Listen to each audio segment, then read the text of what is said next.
నమస్తే అన్న, అందరికీ నమస్కారం. ఇరాన్ పైన భారతదేశం ఆగ్రహం వ్యక్తం చేసింది.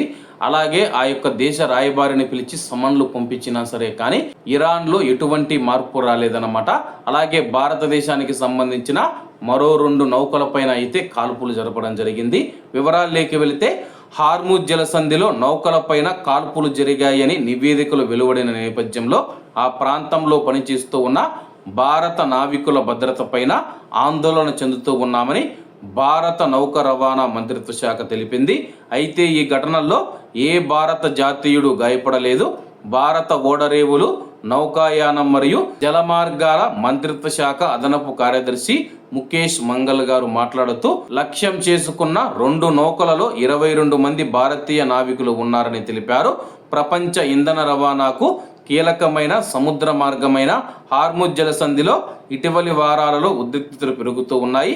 దీంతో ఆ ప్రాంతం గుండా వెళ్లే వాణిజ్య నౌకలు, సిబ్బంది భద్రత పైన ఆందోళనలు వ్యక్తమవుతూ ఉన్నాయి.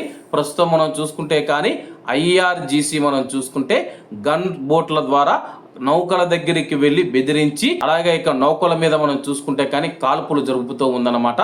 దీనికి సంబంధించి UK కానీ, అలాగే ఫ్రాన్స్ కానీ, జర్మనీ కానీ, జపాన్ కానీ, యూరోపియన్ యూనియన్ దేశాలు కానీ, నాటో దేశాలు కానీ, భారతదేశం కానీ, చైనా కానీ, అలాగే ఇతర దేశాలు ఏవైతే ఉన్నాయో ఆ దేశాలన్నీ ఇరాన్కు వార్నింగ్ ఇస్తూ ఉన్నాయి.